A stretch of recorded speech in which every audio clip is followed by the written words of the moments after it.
Hello and welcome to this special edition of Swinecast, featuring presentations from Swine Forecast 2009, a virtual conference featuring speakers from North America and the United Kingdom on topics relevant to this extraordinary time in the swine industry. The conference took place on Thursday, November 20th, and was attended by producer groups in more than 30 locations across the U.S. and Canada. Conference sponsors in alphabetical order were Elanco Animal Health, JBS United Incorporated, Pfizer, Swinecast.com, and Zinpro. At the end of the presentations, an extended question and answer period received questions from many of the producers gathered in small groups around the country. So, this is Swine Forecast 2009. Sit back and enjoy.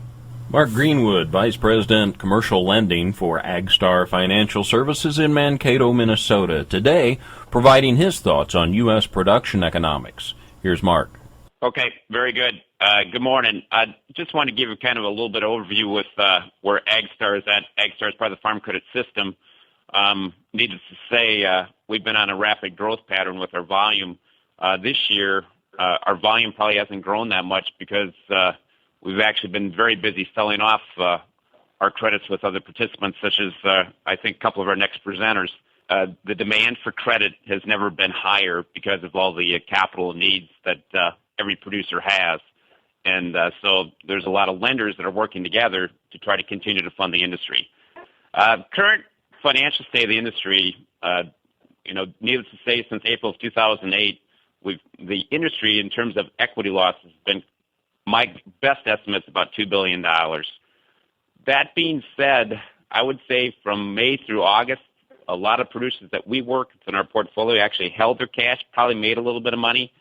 Our previous speaker, Steve Meyer, we talked about people losing $30 to $40 a head.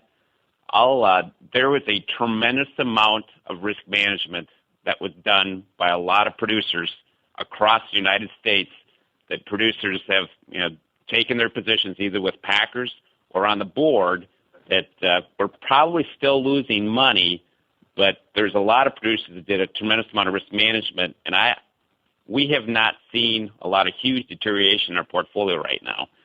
There are some that probably just are on the open market, but there's a lot of people. The people that are left in this industry are pretty astute marketers, and they're doing a pretty good job with that. And that's why my next point was there is a separation that is occurring between people that did manage risk well and others that did not. Needless to say, anybody that's raising pigs, market volatility is unprecedented. We've never seen anything like this.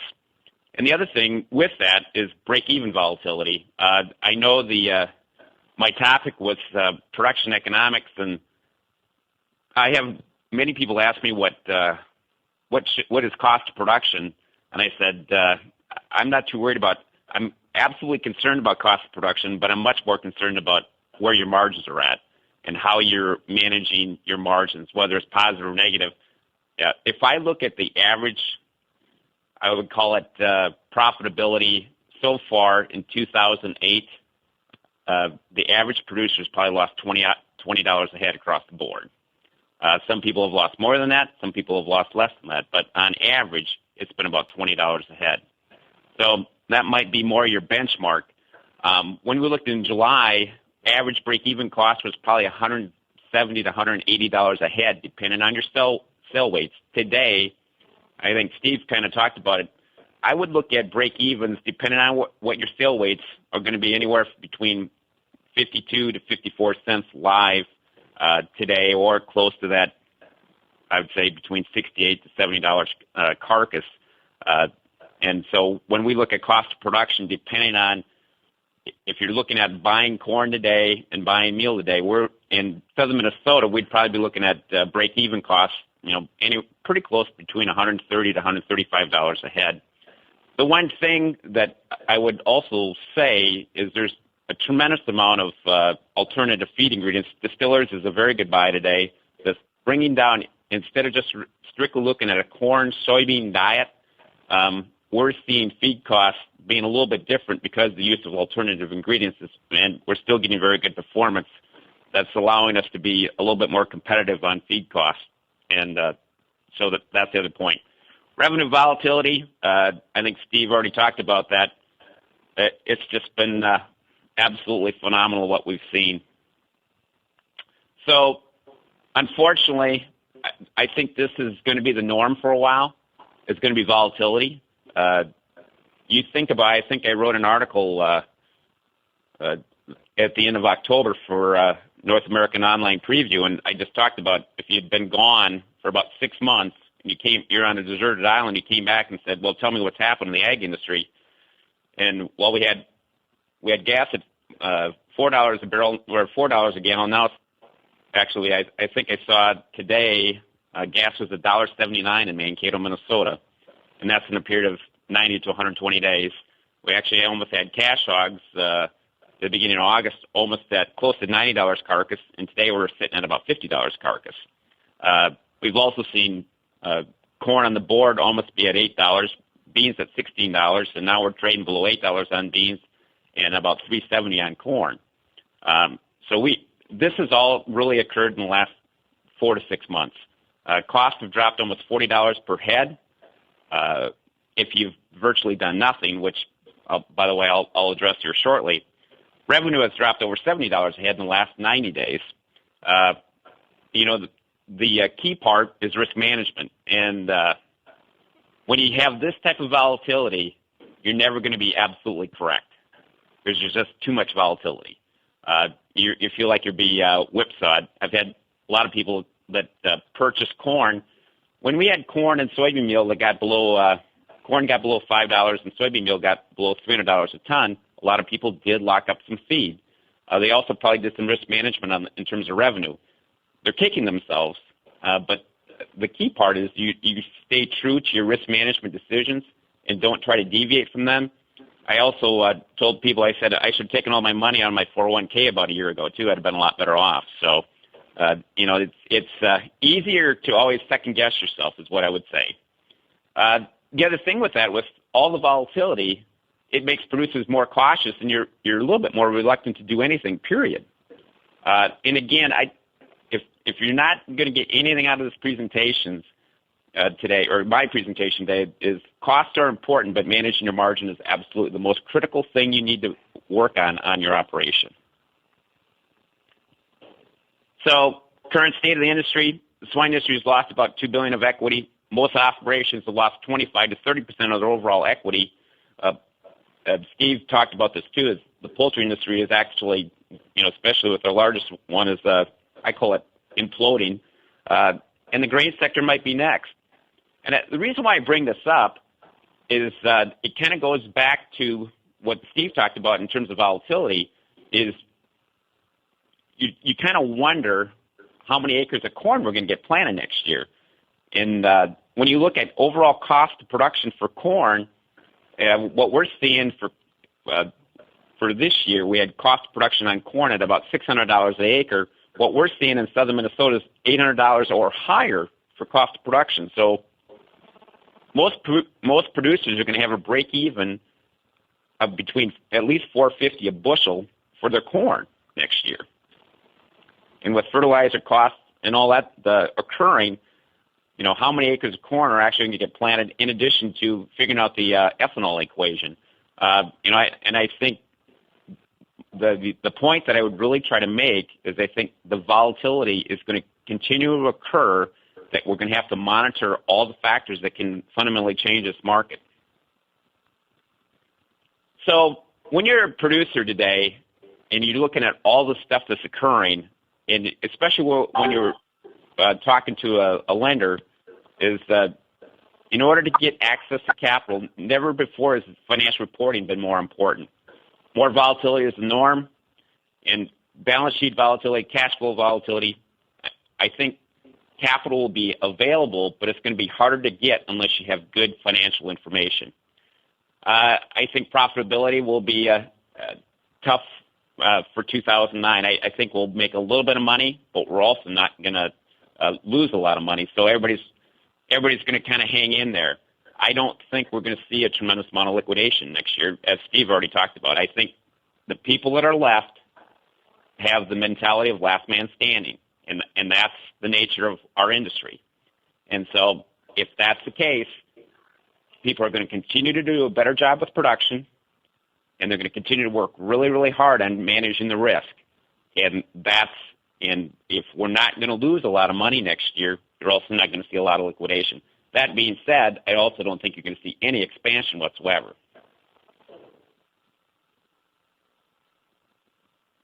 The issue that we're, as lenders, that we continue to struggle with today is taking a look at what average cost of inventory animal is, and a lot of it is really dependent on what you've locked in for feed and also what you've locked in for revenue. And just take a look at the volatility that we've been dealing with since the last couple of years. The end of 2006, the average, and what I'm talking about there is when we look at a fair to finish operation, and you have pigs in the nursery all the way through finishing. The average cost of inventory in 2006 was anywhere between $65 to $70 a head, because you're really in a manufacturing environment. In July of this year, that average cost of inventory was between $90 to $95 a head. So effectively, you take $30 a head, and at any given moment, you have in the United States, you have about 63 million pigs on feed. It's $2 billion.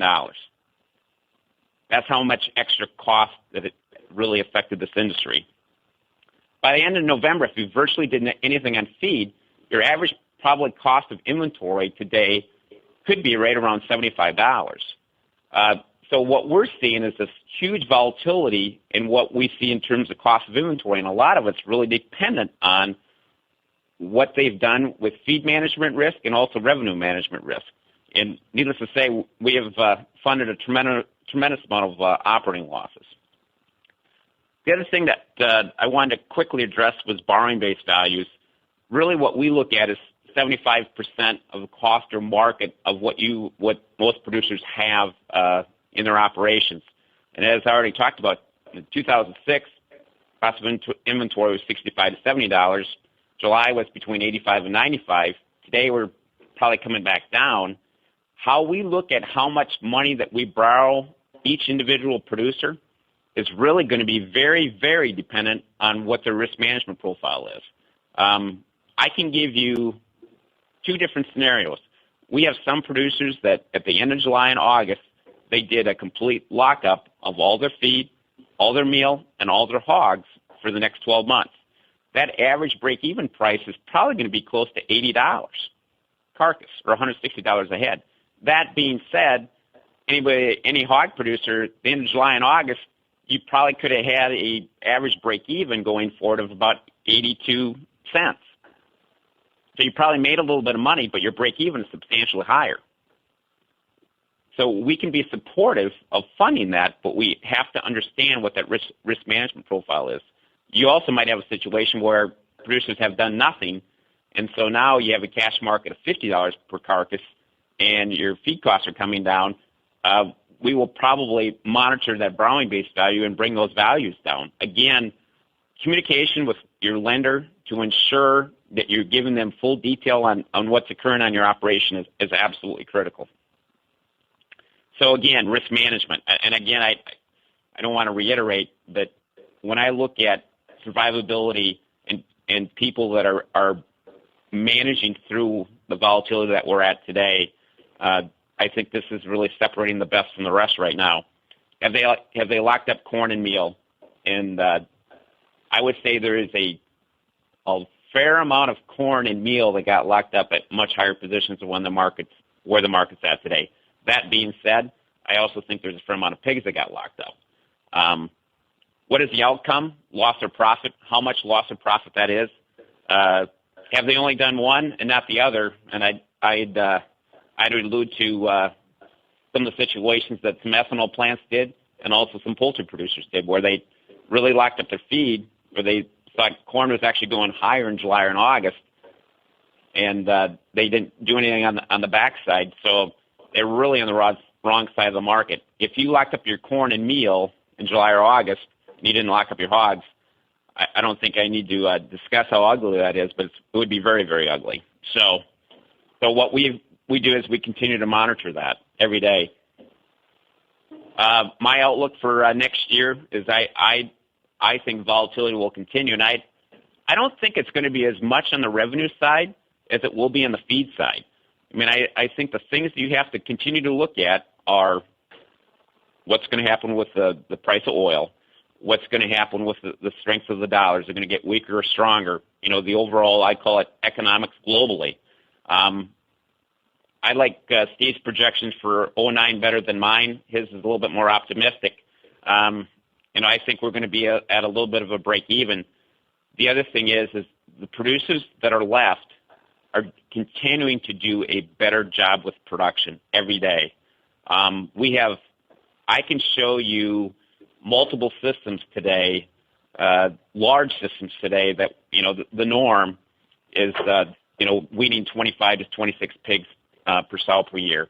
And we're having mortality wean to finish of under 5%. Those people are doing a tremendous job. I can show you 20,000 sows of a very large system today. They're at 28 pigs weaned. So that's what you're competing with.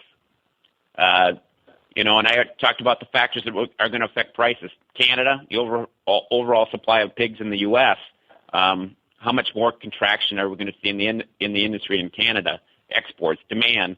I fundamentally believe we're going to have less meat, but with the U.S. consumer having less dollars in their pocket, what are they going to buy? What are they going to spend their money on? Historically, I think pork has been a little bit be able to handle that recession part than what the other two proteins would have. And again, I just use this chart for pork exports to stress the importance of Mexico, and we all know the importance of China, but when you look at Mexico, China, and Russia, that constitutes year-to-date 46% of our exports. And remember what Steve's slide talked about was the drop in China. That for 2008, it has been 23% of our exports. And if all of a sudden they go away, what could potentially happen with overall our product here? So conclusion, less pork in 2009 than in 2008, and I also think less total protein. Export demand will be, I think, very tough to replicate. I just don't see that happening. I also don't see our industry losing a tremendous amount of money next year. I actually think we'll probably hang in there. That being said, you also are not going to see a tremendous amount of liquidation. I'm going to keep stressing this point at every place I talk at. If you have unproductive systems, get rid of them. Because if you're trying to compete with people that are at 25 to 28 pigs per sow per year and you're managing at 19 to 20, it's time to get rid of those unproductive systems today. And that also would be a benefit to this market. Now, it's your decision, but again, look at what part of your systems that you need to figure out whether they can be improved or whether you need to get rid of them today. I think volatility will remain, and again, risk management will be more. It's going to continue to be probably not only is production very important, but risk management is even going to be more important. I became a grandfather about 4 months ago, and I always like using the herd to show her off all the time because I think she's rather cute. But I don't get to see her very often because I travel a lot. It's like the ag sector is like watching my granddaughter grow up.